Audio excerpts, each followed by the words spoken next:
जय हिंद साथियों, अंत्योदय एकेडमी में आपका स्वागत है। साथियों, यहाँ पर हम 2020 के लिए डेली मेंस प्रैक्टिस सीरीज जो स्टार्ट होने वाली है हमारी 10 अक्टूबर से, उसका डेमो लेकर उपस्थित हुए हैं ताकि आप एक बार देख सकें कि यह सीरीज किस प्रकार से चल रही है और क्वेश्चन किस प्रकार से आ रहे हैं। इकोनॉमी का यह टेस्ट है, इकोनॉमी का मिनी टेस्ट है। मिनी टेस्ट से मतलब यह होता है कि इसमें 5 3 मार्कर, 3 5th मार्कर और 2 11 मार्कर के क्वेश्चन रहेंगे। चूंकि इस वाली टेस्ट सीरीज में 11 मार्कर हमने एक ही दिया है, जो टेस्ट होंगे उनमें 2 11 मार्कर रहेंगे मॉडल उत्तर के साथ। तो यहाँ पर हम मॉडल उत्तरों का डिस्कशन करने वाले हैं। 3 मार्कर से स्टार्ट करते हैं। तो साथियों, हमारा पहला प्रश्न है बफर स्टॉक। बफर स्टॉक क्या होता है, इसे 3 मार्कर में लिखना था। साथियों, बहुत से प्रश्नों में हमने ज़्यादा डाटा दिया है ताकि यदि यह प्रश्न 5th मार्कर में भी आता है तो आप उसे अटेम्प्ट करने में सक्षम रहें। तो चलिए स्टार्ट करते हैं बफर स्टॉक। बफर स्टॉक क्या होता है? तो आपातकालीन स्थितियों में वस्तुओं का उपयोग करने के लिए जो स्टॉक तैयार किया जाता है उसे बफर स्टॉक कहा जाता है। तो बफर स्टॉक की यह साधारण सी परिभाषा हो गई कम शब्दों में। इसके बाद है सरकार बफर स्टॉक क्यों बनाती है? तो सरकार गेहूं एवं चावल आदि का स्टॉक करती है ताकि कभी अकाल पड़े या किसी राज्य को जरूरत पड़े तो वहां पर उसकी पूर्ति की जा सके, इसलिए बफर स्टॉक किया जाता है। बफर स्टॉक को अन्य नाम से भी जाना जाता है जिसे हम केंद्रीय पूल कहते हैं। केंद्रीय पूल बफर स्टॉक का ही अन्य नाम है। साथियों, बफर स्टॉक का मुख्यतः प्रयोग सार्वजनिक वितरण प्रणाली, जिसे हम पीडीएस बोलते हैं, पब्लिक डिस्ट्रीब्यूशन सिस्टम, इसके अंतर्गत किया जाता है। सरकार जो सोसाइटी से आपकी गेहूं, चावल और अन्य फसलें खरीदती है, उनका बफर स्टॉक तैयार किया जाता है। फिर उनको पीडीएस के जरिए, पब्लिक डिस्ट्रीब्यूशन सिस्टम के जरिए, जो उचित मूल्य की दुकानें होती हैं उनके द्वारा आप तक पहुंचाया जाता है। तो यह होता है बफर स्टॉक का कंसेप्ट। आपको क्लियर हो गया होगा। अब चलते हैं अगले प्रश्न की ओर। साथियों, अगला प्रश्न था 3 मार्कर में खाद्य सुरक्षा। खाद्य सुरक्षा से क्या तात्पर्य है, यह खाद्य सुरक्षा को हम देखने वाले हैं। खाद्य सुरक्षा, साथियों, खाद्य सुरक्षा का अर्थ क्या होता है?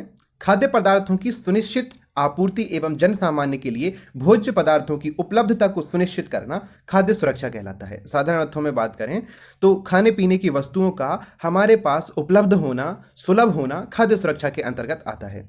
खाद्य सुरक्षा के 3 आयाम होते हैं। खाद्य सुरक्षा के अंतर्गत क्या आता है? बाजार में खाद्यान्नों की उपलब्धता होनी चाहिए। नंबर दूसरा, खाद्यान्न तक लोगों की पहुंच होनी चाहिए। नंबर तीसरा, भोज्य पदार्थों का शरीर में अवशोषण होना चाहिए, अर्थात जो खाद्य पदार्थ हम ले रहे हैं उनसे पोषण मिलना चाहिए। यह होता है खाद्य सुरक्षा के 3 आयाम। साथियों, खाद्य सुरक्षा के संदर्भ में कुछ अधिनियम भी है, जैसे खाद्य सुरक्षा अधिनियम 2013 का आया हुआ है, इसे आप यहाँ पर लिख सकते हैं। सार्वजनिक वितरण प्रणाली भी खाद्य सुरक्षा का ही एक आयाम है, जिसके अंतर्गत लोगों को भोज्य पदार्थों को उपलब्ध कराया जाता है उचित मूल्य पर, अर्थात कम से कम मूल्य पर सरकार द्वारा। तो यहाँ पर ये खाद्य सुरक्षा में आप लिख सकते हैं। आगे चलते हैं, देखते हैं अगला क्वेश्चन 3 मार्कर में। अगला क्वेश्चन था अंबर बॉक्स। साथियों, आपने सुना होगा अंबर बॉक्स WTO, विश्व व्यापार संगठन की एक सब्सिडी का प्रकार है, तो उसी से यह प्रश्न बना हुआ है। अंबर बॉक्स, सबसे पहले हम यही पॉइंट लिखेंगे कि यह WTO की सब्सिडी का एक प्रकार है। इसके अंतर्गत कौन कौन सी सब्सिडियां आती हैं? तो इसके अंतर्गत वे सब्सिडियां आती हैं जो कृषि उत्पादन एवं व्यापार को विकृत करती हैं, अर्थात ऐसी सब्सिडियां जो कृषि उत्पादन हो रहा है या फिर जो कृषि संबंधी व्यापार हो रहा है उसमें विकृतियां उत्पन्न करेंगी, वो अंबर बॉक्स सब्सिडियां कहलाती हैं। उन सब्सिडियों को अंबर बॉक्स के अंतर्गत ही रखा जाता है। अब इसमें कौन कौन सी आती हैं? जैसे सरकार अपने यहाँ पर क्या करती है, कृषि उत्पादों के लिए न्यूनतम समर्थन मूल्य का निर्धारण कर देती है, तो ये अंबर बॉक्स के अंतर्गत आ जाता है। तथा कृषि उत्पादों की मात्रा के आधार पर प्रत्यक्ष आर्थिक सहायता जो दी जाती है वो अंबर बॉक्स सब्सिडी के अंतर्गत आती है। ये हो गई अंबर बॉक्स सब्सिडी, WTO की एक सब्सिडी के रूप में थी। अब चलते हैं अगले प्रश्न की ओर। अगला प्रश्न है हरित क्रांति। साथियों, यहाँ पर बहुत से साथियों को लग रहा होगा कि अब तो पैटर्न चेंज हो गया है, और पैटर्न चेंज हो गया है उसमें बोला गया है 10 से 20 शब्दों में लिखना है। साथियों, 10 से 20 शब्दों में जरूर लिखना है, लेकिन जो पेपर की कॉपी रहेगी उसमें 3 से 4 लाइनें रहेंगी। 3 लाइनें यदि ऊपर ऊपर लिखते हैं आप तो 4 लाइनें, यदि नीचे भी लिखा जाता है तो 4 लाइनों में आप लिख सकते हैं। तो साथियों, 4 लाइनें अर्थात 4 पॉइंट आप वहां पर दे सकते हैं कम शब्दों में। तो प्रेजेंटेशन के आधार पर हमने ही यहाँ पर पॉइंट इतने ज़्यादा दिए हैं, और ज़्यादा पॉइंट इसलिए भी दिए हैं कि यदि 5th मार्कर क्वेश्चन यहीं से बनता है तो आप उसको भी अटेम्प्ट करने में सक्षम हो। तो यहाँ पर अपनी बुद्धि और विवेक का उपयोग करें, और आपको जो डाटा बहुत ज़्यादा इंपॉर्टेंट लगता है, कोई भी 3 बिंदु यहाँ से उनको आप पिक कर लें। चलिए बात करते हैं हरित क्रांति की। हरित क्रांति हमने बहुत लंबा दिया है क्योंकि यह बड़ा प्रश्न बन सकता है, 5th मार्कर में भी आ सकता है, 11 मार्कर में तो आ ही सकता है। तो चलिए देखते हैं हरित क्रांति को। हरित क्रांति की शुरुआत 1966-67 में हुई थी। भारत में MS स्वामीनाथन जी को इसका जनक माना जाता है। तो आप इसको लिखेंगे हरित क्रांति शुरुआत 1966-67, जनक MS स्वामीनाथन। इसके बाद लिखते हैं कि इसमें होता क्या है। तो हरित क्रांति के फलस्वरूप गेहूं, गन्ना, मक्का, बाजरा आदि फसलों के प्रति हेक्टेयर उत्पादन में काफ़ी वृद्धि हुई थी। तो आप यहाँ पर शॉर्ट में लिख सकते हैं कि कृषि के क्षेत्र में क्रांतिकारी उत्पादन हरित क्रांति के अंतर्गत आता है। इसके अंतर्गत चरण कौन कौन से थे, मतलब हमने क्या क्या इसमें किया था। इसमें हमने रासायनिक उर्वरकों का प्रयोग किया था, HYV seed, high yielded quality seeds, बीजों का प्रयोग किया था। साथ ही में सिंचाई सुविधाओं का विकास किया था, पौध संरक्षण की थी, बहुफसलीय कार्यक्रम चलाए थे, आधुनिक कृषि यंत्रों अर्थात कृषि का यंत्रीकरण यहाँ पर किया था, और कृषि सेवा केंद्रों की स्थापना की थी जो कृषि में आने वाली समस्याओं को दूर करने हेतु लक्षित थे। कृषि उद्योग निगम आदि की स्थापना की। यह आप हरित क्रांति के आयामों में लिख सकते हैं। साथियों, यदि 5th मार्कर में आता है तो भी आप इनको यहाँ पर लिख सकते हैं। और यहाँ पर एक चीज़ और जोड़ सकते हैं कि सबसे ज़्यादा उत्पादन जो है वो नॉर्थ इंडिया में ज़्यादा हुआ था। जो पंजाब वाला क्षेत्र है वहाँ पर हरित क्रांति सबसे ज़्यादा सफल रही थी प्रथम चरण में। इस प्रकार से हरित क्रांति हमारा पूरा होता है। अगला प्रश्न है मानव संसाधन। मानव संसाधन क्या होते हैं ये यहाँ पर हम देख लेते हैं। मानव संसाधन उत्पादन में प्रयुक्त हो सकने वाली पूंजी है। मानव क्या है, एक ऐसा संसाधन है जो उत्पादन में प्रयुक्त हो सके, अर्थात जो उत्पादन की प्रक्रिया है उसमें यदि कोई मानव प्रयुक्त होता है, कोई काम आता है, सहायता करता है, तो वो मानव संसाधन कहलाता है। जो उत्पादन के 4 कारक होते हैं उनमें जो श्रमिक होता है उसको मानव संसाधन कहा जाता है। पूंजी, उद्यमिता, श्रम, ये उत्पादन के कारकों में आते हैं। ठीक है। मानव संसाधन के मुख्य घटक कौन कौन से होते हैं, तो मुख्य घटकों में आप लिख सकते हैं उसकी आयु मानव संसाधन का घटक है, उसका लिंग स्त्री है या पुरुष है तो उनकी आवश्यकता के अनुसार उनका प्रयोग किया जा सकता है, साक्षरता, वो कितना पढ़ा लिखा हुआ है मानव, इसके बाद जीवन स्तर, उसका लाइफ स्टैंडर्ड क्या है, यह मानव संसाधनों को निर्धारित करने वाले घटक होते हैं। तो साथियों इस तरह से यह प्रश्न भी पूरा हो जाता है। साथियों 5 3 मार्कर यहाँ पर हम डिस्कस करते हैं। तो 5 3 मार्कर हमने यहाँ पर देख लिए हैं इकोनॉमी सब्जेक्ट के। अब यहाँ पर हम आपको बता दें कि जो DMP का प्रोजेक्ट जो सीरीज स्टार्ट हो रही है, इस सीरीज का क्या क्या है, कैसा सिस्टम है और क्या छोटा सा इसका परिचय है। साथियों डेली मेंस प्रैक्टिस प्रोग्राम इसका पूरा नाम होता है। इसमें 50 दिन की रणनीति हम लोगों ने तैयार की हुई है, जिसके आधार पर डेली पेपर आपको दिया जाएगा और उसका मॉडल उत्तर भी प्रदान किया जाएगा। साथ ही में मॉडल उत्तरों का वीडियो डिस्कशन भी आपको प्रदान किया जाएगा।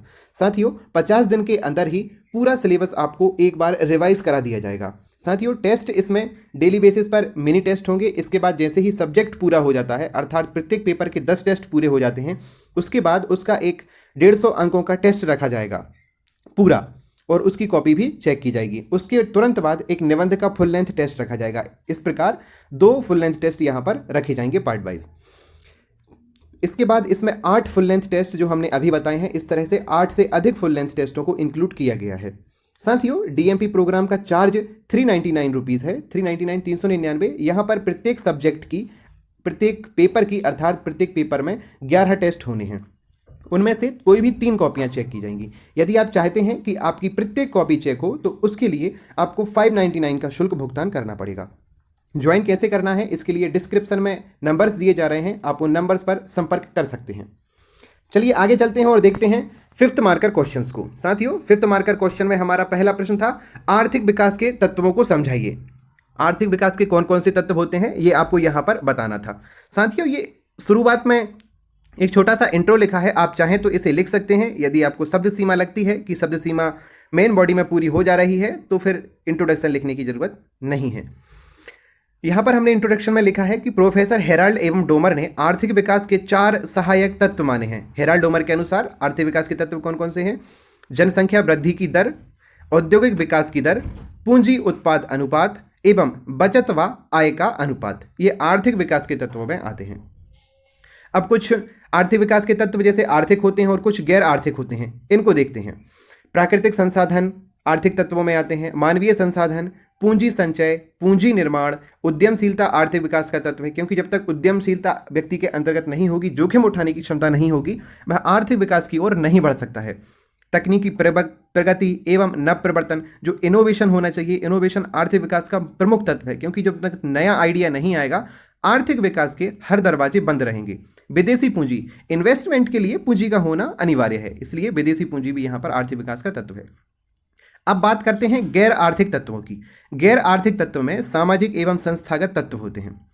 सामाजिक अर्थात समाज की स्थिति कैसी है, वहाँ का जीवन स्तर कैसा है, ये गैर आर्थिक तत्व में आएगा।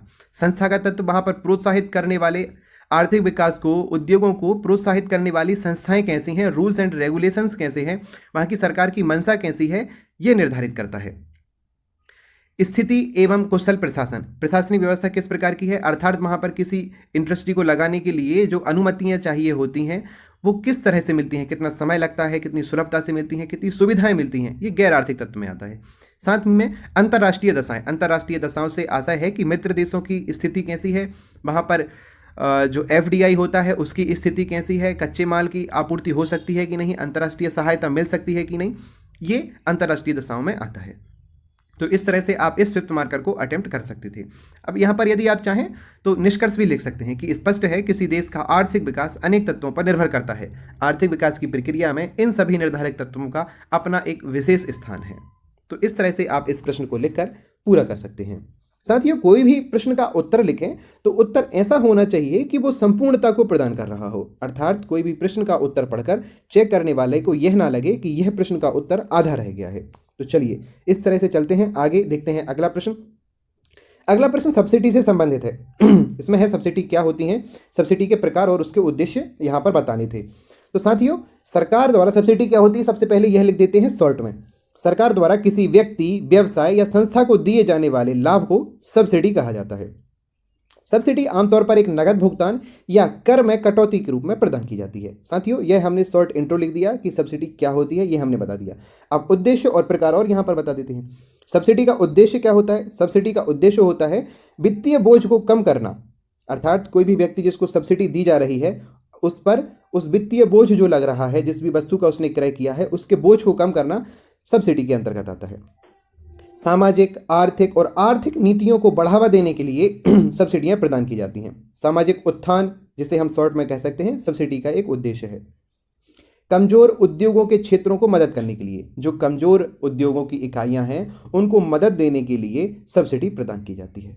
साथ ही में आप यहाँ पर ये लिख सकते हैं कि कोई उन्नत तकनीकी आती है जो पर्यावरण आदि के लिए लाभकारी होती है, उसमें भी सब्सिडी प्रदान की जाती है। उदाहरण के लिए बात करें, सोलर पैनल को इंस्टॉल करने के लिए सरकार भारी भरकम सब्सिडी यहाँ पर प्रदान कर रही है, तो इसे आप यहाँ पर भी लिख सकते हैं। प्रकार की बात करें कि सब्सिडियाँ कितने प्रकार की होती हैं, तो उत्पादन सब्सिडी, उत्पादन सब्सिडी वह सब्सिडी होती है जो उत्पादन पर प्रदान की जाती है, अर्थात किसी वस्तु का आप उत्पादन करते हैं, उद्योगों के क्षेत्र में उत्पादन के लिए दी जाती है कि आप उत्पादन ये करिए, आपको इतनी की सब्सिडी दी जाएगी, ये उत्पादन सब्सिडी। रोजगार सब्सिडी, रोजगार यदि आप कोई सा रोजगार करते हैं, रोजगार में आपको वेतन कम मिलता है तो आपको बहुत सारी सब्सिडियाँ वहाँ पर प्रदान की जाती हैं, वो रोजगार सब्सिडी कहलाती है। परिवहन सब्सिडी, परिवहन पर मिलने वाली छूट परिवहन सब्सिडी कहलाती है। कर सब्सिडी, जो बहुत ज़्यादा कर लगता है किसी अन्य वस्तुओं, जैसे कोई बहुत सारे जहाँ पर अत्यधिक कर की दरें हो जाती हैं वहाँ पर कर की सब्सिडी दी जाती है। अत्यधिक यदि कोई व्यक्ति, कोई फर्म, इकाई लोगों को रोजगार दे रही है तो उस पर लगने वाले कर में छूट दे सकती है सरकार। धार्मिक सब्सिडी, इस प्रकार से सब्सिडियों को डिवाइड किया जाता है। निष्कर्ष में लिख सकते हैं, किसी भी देश की में सब्सिडी की मदद से सरकार अपने देश के लोगों की मदद करने की कोशिश करती है। यह सब्सिडी का निष्कर्ष हो गया कि सब्सिडी किस लिए दी जाती है भैया, कि सरकार अपने लोगों की मदद करना चाहती है, इसलिए यहाँ पर सब्सिडी दी जाती है। बात करते हैं अगले प्रश्न की। अगला प्रश्न था, भारतीय अर्थव्यवस्था में कृषि का क्या महत्व है, इसके महत्व को निरूपित कीजिए। तो यहाँ पर हम देख लेते हैं कि क्या महत्व है। यहाँ पर 50 शब्दों में हमको लिखना है, तो हम इसको लिखना का प्रयास करेंगे। कृषि क्षेत्र भारतीय अर्थव्यवस्था का आधारभूत स्तंभ है, या आप लिख सकते हैं कि कृषि भारतीय अर्थव्यवस्था की रीढ़ है। भारत की लगभग 68% जनसंख्या प्रत्यक्ष एवं अप्रत्यक्ष रूप से कृषि पर निर्भर है। यह आप इंट्रो के रूप में लिख सकते हैं।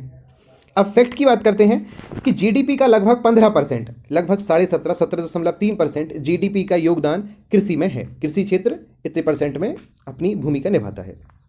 इसके बाद लगभग 48% जनसंख्या रोजगार के लिए कृषि पर ही निर्भर है।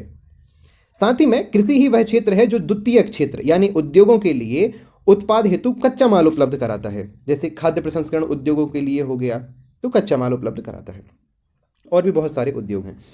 साथ ही में कृषि देश में निर्यात के क्षेत्र में कृषि का 10% का हिस्सा है। जो कुल निर्यात होता है भारत का, उसमें 10% कृषि अपना वेटेज रखती है।